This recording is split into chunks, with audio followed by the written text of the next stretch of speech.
किया करते थे फिरौन को। नुजूमियों ने बताया था कि एक बच्चा पैदा होगा जो तेरी सल्तनत को हिलाक कर देगा, और इस खौफ से उसने 1 साल के अंदर 12,000 बच्चों को कत्ल कर डाला था। नुजूमियों ने बताया था फिरौन के ख्वाब की ताबीर में 12,000 बच्चों को कत्ल कर डाला, लेकिन जो बच्चा इसकी सल्तनत को हिलाक करने वाला था वो मूसा अलैहिस्सलाम थे। पैदा भी हुए और फिरौन के घर में ही अल्लाह ने उनको पाला। आपको पता है, तफसीर उठा करके देख लें, जब हजरत मूसा अलैहिस्सलाम की माँ, उनकी विलादत का वक्त करीब आया तो तहखाने में गई, बेटा पैदा हुआ। हालात ऐसे थे कि फिरौन जो भी बच्चा पैदा होता ज़बह कर देता था। कुरान में आया युज़ब्बिहूना अब्नाअहुम व यस्तहयूना निसाअहुम, लड़की पैदा होती तो जिंदा छोड़ देते थे, बेटा पैदा होता तो ज़बह कर देते थे। अब मूसा अलैहिस्सलाम जब पैदा हुए तो क्या किया? खुदा की तकदीर और उसकी हिकमत के फैसले आपको मैं बता रहा हूं, तफसीर से ताल्लुक रखने वाली बात। अल्लाह ताला ने मूसा अलैहिस्सलाम की माँ के दिल में ये बात डाला कि एक लकड़ी के संदूक में इनको रख करके दरिया में बहा दो। और रबतना अला कुलूब, अल्लाह ताला फरमाता है कि हमने उनके दिल को बांध दिया, मजबूत किया। किसको? हजरत मूसा की माँ को। उन्होंने एक संदूक में मूसा अलैहिस्सलाम को रखा और दरिया में बहा दिया। मूसा अलैहिस्सलाम की बड़ी बहन बहते हुए संदूक का पीछा करते हुए जा रही थी, देख रही थी कहां गया है संदूक। सीधे फिरौन के बागीचे के किनारे जाकर लग गए। फिरौन की औलाद नहीं थी, फिरौन की बीवी वो बागीचे में टहलने आई थी, देखा एक संदूक आकर लगा है, गुलाब जैसा हसीन बच्चा है, उठा लिया, प्यार किया और लेकर के आई। फिरौन से कहने लगी कि हम इसको अपना बेटा क्यों ना बना ले। पहले फिरौन तो डरा कि कहीं वो मेरी सल्तनत को हिलाक करने वाला बच्चा ये तो नहीं है। बीवी ने कहा कैसी बात करते हो, ये तो दरिया से बह कर के आया है, तुम्हें पता नहीं मौला कहां से बहाकर तुम्हारी हिलाकत को लाएगा। क्या बात है अल्लाह अल्लाह अल्लाह अल्लाह, तुम्हारी हिलाकत कहां से आएगी तुम्हें अंदाजा भी नहीं है। सुनो मेरी बात को। फिरौन ने बीवी की बात मान ली। मूसा अलैहिस्सलाम की परवरिश फिरौन के घर में हो रही है, फिरौन के घर में, और वो भी किस शान से। मूसा अलैहिस्सलाम पैदाइशी बच्चे हैं, दूध पिलाने की बात आई तो किसी दाया का दूध आप पकड़ते नहीं। मूसा अलैहिस्सलाम की बहन भी वहां खड़ी सब देख रही थी। फिरौन की बीवी से कहा मैं एक दाया को जानती हूं जिसका दूध हर बच्चा पकड़ लेता है, कहा बुला लाओ, हम शाही खजाने से उसे इनाम भी देंगे। वो गई और अपनी माँ को ले आई, अपनी माँ को ले आई। मूसा अलैहिस्सलाम अपनी माँ के गोद में गए, जैसे ही सीने से लगाया दूध पीने लग गए। बादशाहत में खुशी, और मूसा अलैहिस्सलाम की माँ को इनाम और इकराम भी दिया गया। हर बच्चे की परवरिश के लिए मूसा अलैहिस्सलाम की माँ को फिरौन के घर में रखा गया। तुम्हें पता है रब तबारक व तआला की हिकमत के फैसले। वमकरू वमकरल्लाह वल्लाहु खैरुल माकिरीन। मेरा रब फरमाता है काफिर मंसूबा बनाते हैं और अल्लाह खुफिया तदबीर करता है, और रब की खुफिया तदबीर गालिब आती है। मूसा अलैहिस्सलाम जवान हुए फिरौन के घर में, फिरौन के घर में जवान हुए। उसके बाद फिर आपने जब अपनी नबूवत के बाद दावत हक पेश की तो फिरौन जानी दुश्मन हुआ। उसके बाद जो हालात हुए आपको पता है। फिरौन मूसा अलैहिस्सलाम को मारने के लिए पूरी फौज लेकर पीछे निकला। मूसा अलैहिस्सलाम समंदर में चल करके आगे गए, रास्ते आपके लिए खुल गए। फिरौन भी उसी रास्ते पर आया। अल्लाह फरमाता है कि हमने समंदरों को मिला दिया, गर्क कर दिया फिरौन को। एक छोटी सी तारीख में आपको बता रहा हूं, 12,000 बच्चों का कत्ल किया इस डर से कि मुझे हिलाक करने वाला बच्चा ना पैदा हो। लेकिन जो बच्चा तेरी सल्तनत को हिलाक करने वाला था वो तेरी नाक के नीचे परवरिश पा रहा था। आज इन जालिमों ने गद्दा के हजारों बच्चों। This is so you. इतना स्टनिंग। अरे no, you should get this. Diwali बच्चों को सिर्फ इसलिए मारा है कि ये बड़े होकर के मुजाहिद ना बन जाए, ये बड़े होकर के हमें आंख दिखाने वाले ना बन जाए। और बाज़ाब्ता स्टेटमेंट में ये कहते भी हैं इन बच्चों को कत्ल करने से हमें कोई खौफ नहीं, कोई आपत्ति नहीं है, कोई तकलीफ नहीं है, इसलिए कि बड़े होकर के ये हमें आंख दिखाने वाले बनेंगे। ये डर तुम्हारा बता रहा है। कई हजार बच्चों को भी तुम कत्ल कर लो, लेकिन तुम अल्लाह की उस हिकमत से गाफिल हो। जालिमो, वो अनकरीब पैदा होगा जिसको दुनिया सलाहुद्दीन कहती है, वो अनकरीब होगा। मेरे अजीजों, आज के नौजवानों से मैं ये कहता हूं, तुम्हारे दौर में भी ये डरा सहमा हुआ जो माहौल है, लोग बनाने की कोशिश कर रहे हैं। अभी देखना और हालात खराब किए जाएंगे। हमारी हुकूमत आएगी तो मस्जिदों को तोड़ डालेंगे, मदरसों को तोड़ डालेंगे। इन जालिमों को लगता है तुम्हारे सारे बिल्डोजर में ही ताकत है। क्या बात है। सिर्फ ताकत इसी का नाम है। राज मिल जाए, तख्त मिल जाए, उस वक्त कुछ लोगों के ऊपर जुल्म करना आसान है। जिस तरह चंगेज ने भी किया, हलाकू ने भी किया, बड़े बड़े जालिमों ने किया है, और उनका हशर भी तुम्हें मालूम होना चाहिए। इंशाअल्लाह वो वक्त आएगा जब खसो खाशात की तरह तुम बहा दिए जाओगे, अखबारों में तुम्हारा नाम तक ना होगा। और अगर कुछ बाकी रहेगा तो क्या रहेगा? न घबराओ मुसलमानों, अभी खुदा की शान बाकी है, अभी इस्लाम जिंदा है, कुरान बाकी है। ये जालिम काफिर क्या समझते हैं जो रोज हमसे उलझते हैं? अरे अभी करबला का आखिरी मैदान बाकी है। नारे तकबीर, नारे रिसालत, मुहाफिज़े नामूसे रिसालत, मसलके आला हजरत। नौजवानों, इस यकीन और के साथ और ईमान के साथ अपनी जिंदगी को आगे बढ़ाओ। खुदारा मैं तुमसे कहता हूं, अगले दिनों के बाद जब तुम्हारे इम्तिहान का वक्त आएगा, हर उस्ताद अपने बच्चे को इम्तिहान की तैयारी करा रहा होता है। बेटा सवालात ऐसे आएंगे, टाइम इतना होगा, स्क्वाड भी होंगे, चेक करने वाले एग्जाम हॉल में बार बार आएंगे, तुम्हें देखेंगे। उस वक्त तुम खौफ से अपने हाथ में कपकपी नहीं पैदा करना, दिल को जमाना और अपना इम्तिहान मुकम्मल करना। यह हर उस्ताद अपने बच्चों को तरकीन करता रहता है। अजीज़ान गिरामी वक़ार, इस मिंबर नूर से मैं आपको इस बात की तलकीन करके जाता हूं, इम्तिहान की घड़ी अनकरीब आने वाली है आपके साथ भी। और जो इम्तिहान तुम्हारा होगा वो इस्तिकामत का इम्तिहान होगा, तुम्हारे ईमान पर जमे रहने का, तुम्हारे डटे रहने का इम्तिहान होगा। देखना बहुत सारे पार्टी बदल लेंगे, बहुत सारे मसलहतों के पर्दों में छुप जाएंगे, बहुत सारे लोग किसी की धोती में पना ले रहे होंगे, कोई किसी की साड़ी में पना ले रहा होगा, लेकिन जो आशिक़ मुस्तफा है वो बढ़ चढ़ करके ये ऐलान कर रहा होगा, अपना सब कुछ गुंबद खजरा कल भी था और मेरे नबी से मेरा रिश्ता कल भी था। और बस इस बात के साथ तुम्हें जमे रहना है, यकीन के साथ, एतमाद के साथ। अज़ीज़ान गिरामी वक़ार, कौन सी ऐसी ताकत है, कौन सी ऐसी कुव्वत है जिसने इस्लाम को खत्म किया या खत्म करने की ताकत रखती है? अल्लाह करीम जल्ल शानुहु खुद कुरान पाक में फरमाता है, युरीदूना लियुत्फिउ नूरल्लाहि बिअफ़वाहिहिम व यअबल्लाहु इल्ला अन युतिम्मा नूरह। अल्लाह फरमाता है, ये जालिम अपने मुंह के फूंकों से इस्लाम के चिराग को बुझाना चाहते हैं, और अल्लाह तबारक व तआला इस चिराग को मुकम्मल करके रहेगा।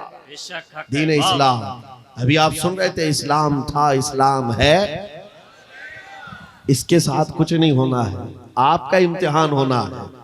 हमारे मरने के बाद अल्लाह ताला इस दीन की हिफाजत के लिए औरों को पैदा करेगा। वो कादिर मुतलक चाहे तो सख्त जानी दुश्मनों से भी ईमान वाले पैदा कर सकता है। हाँ, ये बात याद रखिए आप।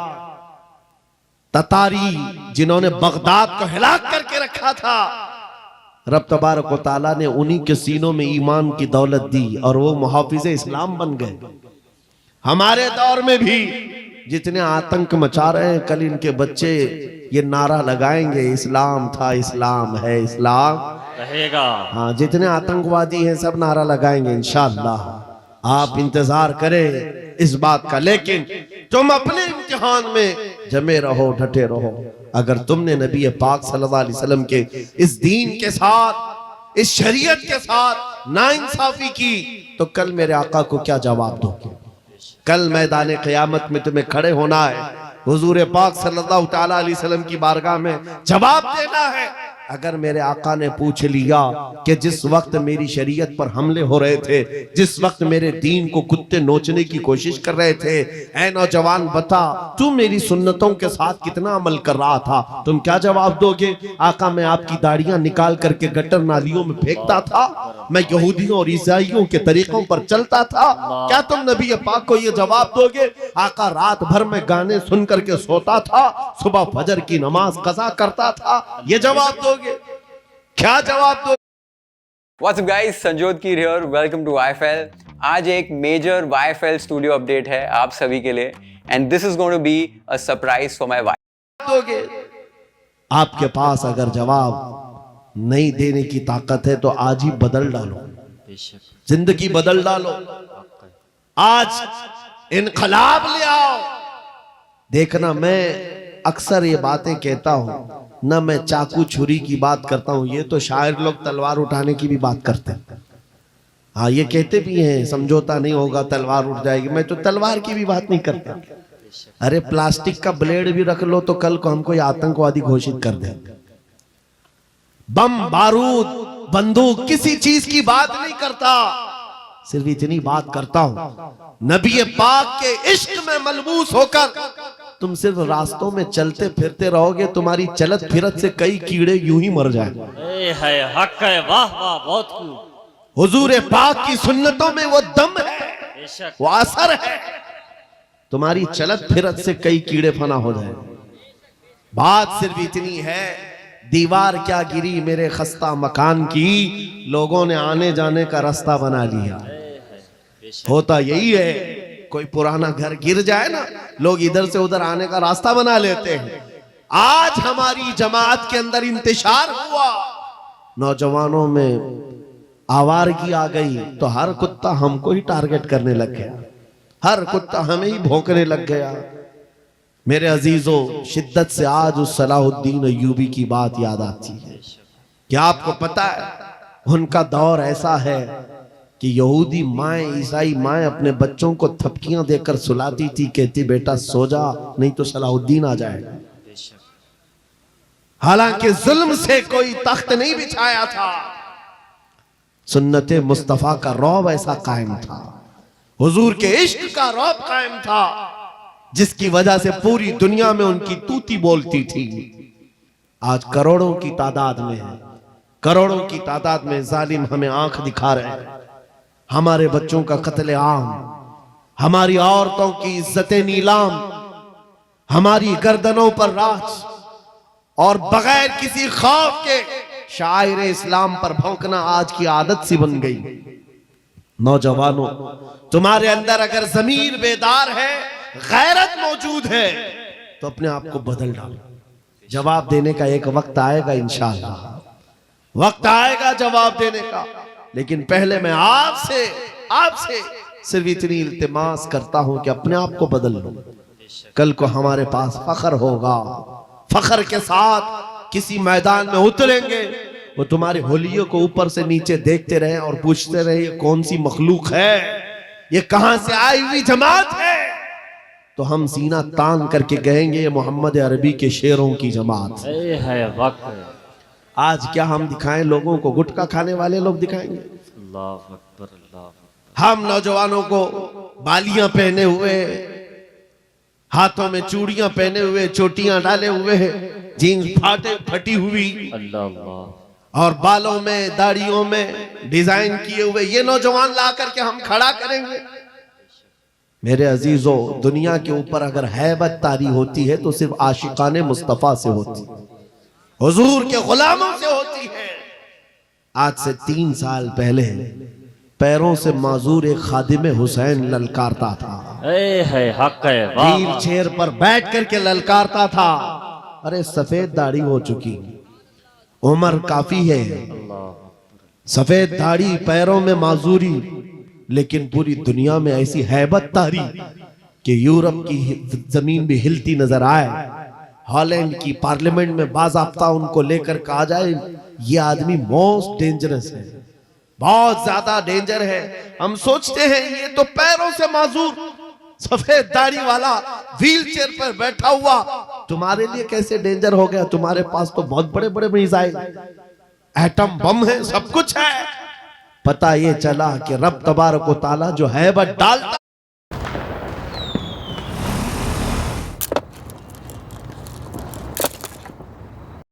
है, वो आशिक मुस्तफा की है वह डालता। हक है बेशक नबी पाक की सुन्नतों पर आमिल। है या रसूल अल्लाह, या रसूल अल्लाह।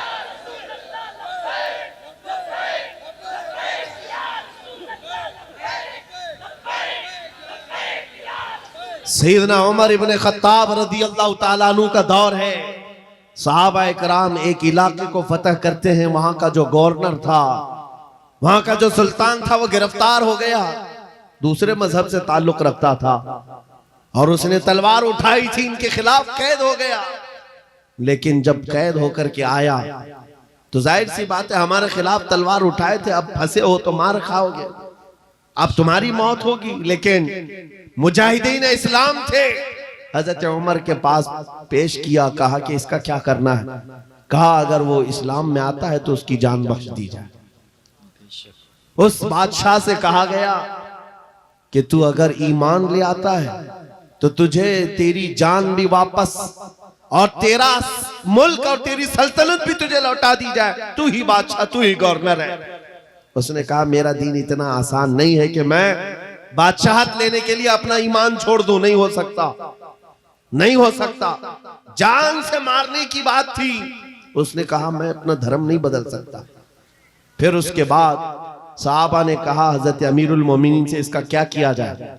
हजरत उमर फारूक ने क्या किया सुनो, कहा उसको कहो कि हम तुम्हें जेल में डाल देंगे।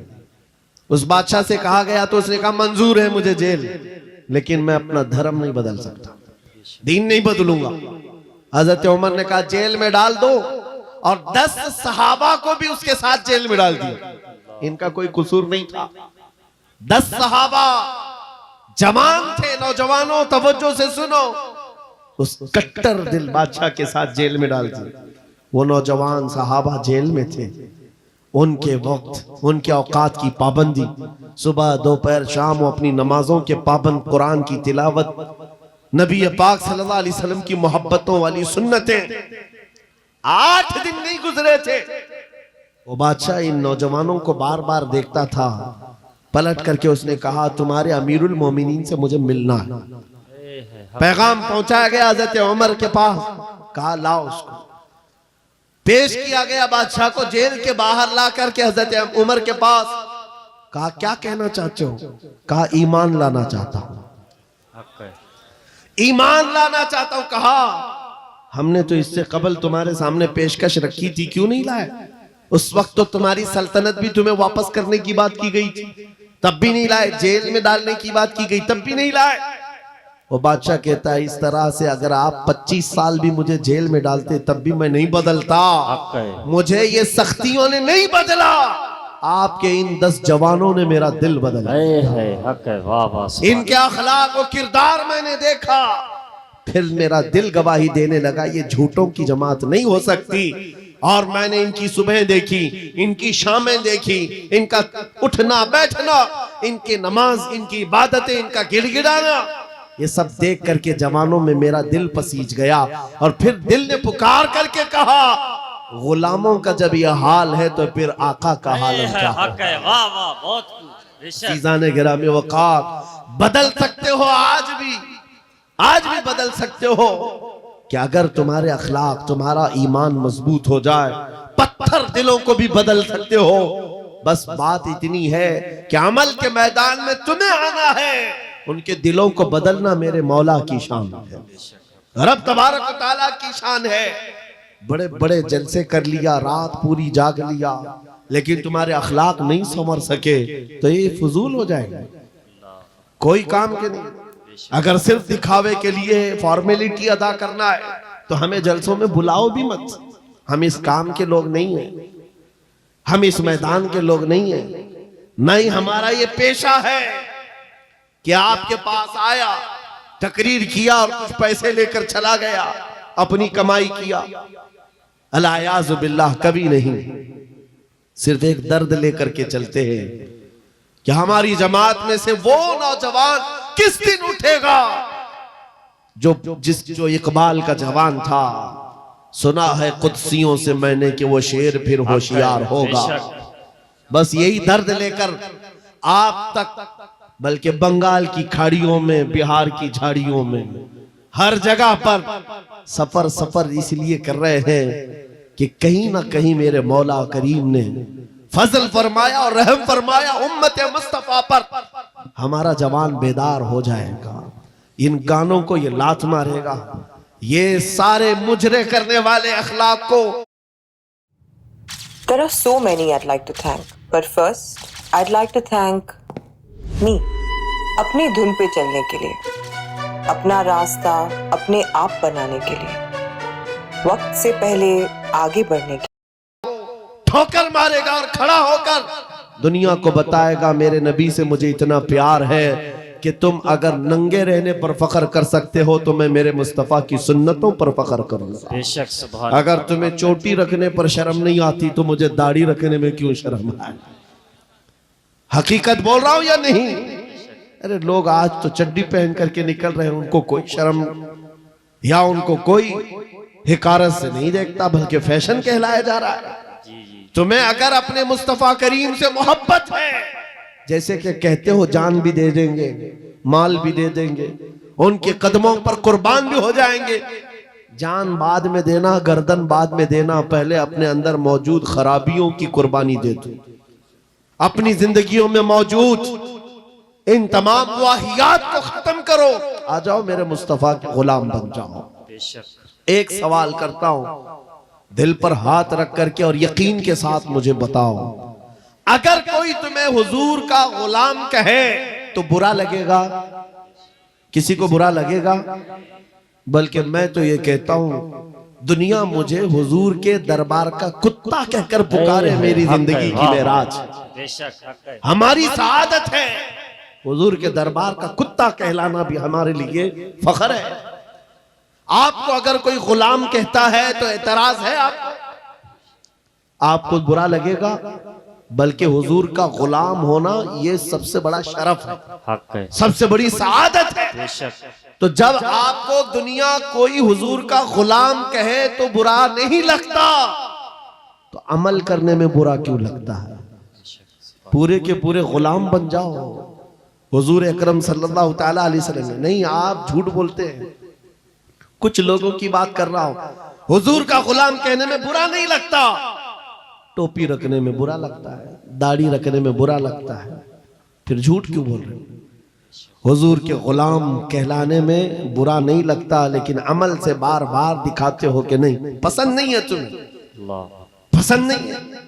इस्लाम जिंदाबाद का नारा लगाते हो, अपनी बीवियों पर, अपनी बच्चियों पर इस्लाम को क्यों नहीं पसंद करते?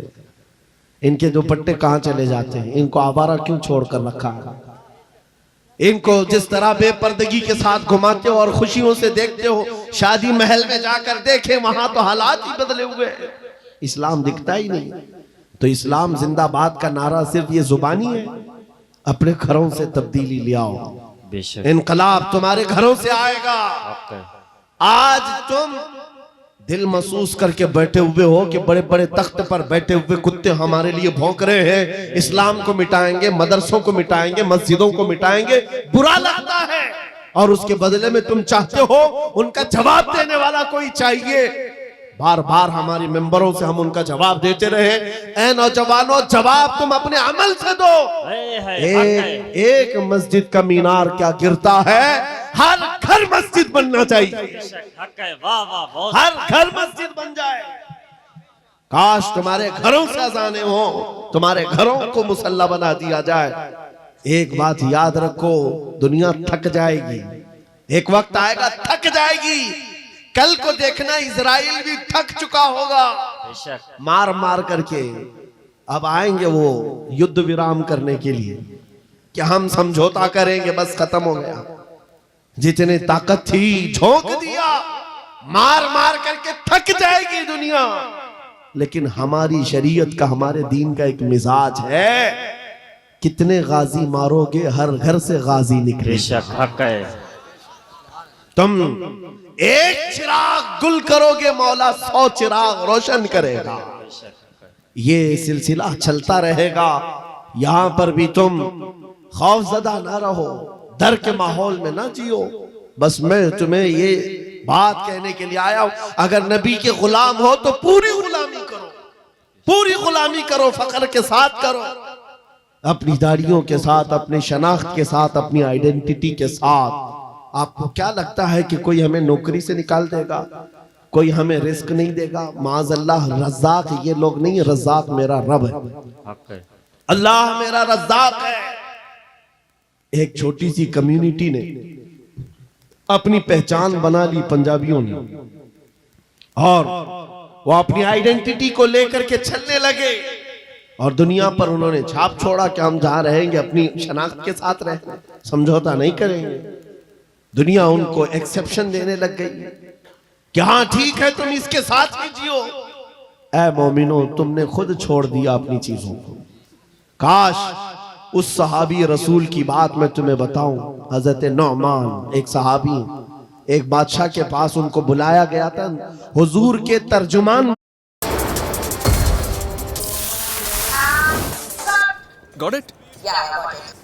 राज, शेफ राज. अरे काय झालं? असं उकडलेल्या अंड्यासारखं तोंड करून का बसलायस? भाऊ हे कुकिंग बिकिंग सोड, हे सांग ट्रू व्हॅल्यू बरोबर आहे ना? आरसीचा काही प्रॉब्लेम तर नाही ना होणार? की खिचडी बनवण्याहून जास्त सोपं आहे ट्रू व्हॅल्यूवर आरसी ट्रान्सफर. हे तर झकास आहे. 50 लाखांहून अधिक कस्टमर्स जाणतात इझी आरसी ट्रान्सफर सह गाडी विकली जाते फक्त ट्रू व्हॅल्यूवर.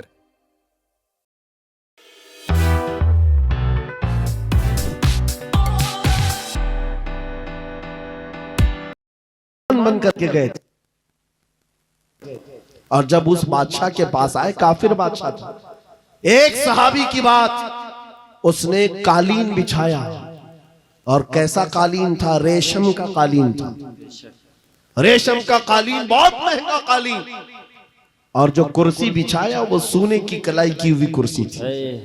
जब सहाबी रसूल वहां पहुंचे, देखा रेशम का कालीन है, अपनी तलवार से फाड़ दिया, कहा उठाओ इसको, जमीन पर चलूंगा। जमीन पर चलकर आए, कुर्सी देखा सोने की रखी,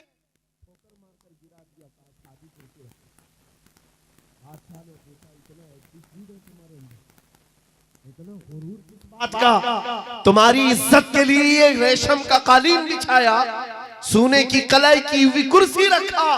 उस साहबी ने कहा, बादशाह ये गुरूर नहीं, ये तकब्बुर नहीं है, मैं मदीने वाले मुस्तफा का गुलाम हूं, जिनका फरमान है कि मर्द के लिए रेशम का इस्तेमाल हराम है, मर्द के लिए सोने का इस्तेमाल हराम है। मैं दुनिया में जहां कहीं रहूंगा, एक सोने की कुर्सी क्या 1000 कुर्सी रखे, मैं ठोकर मार दूंगा।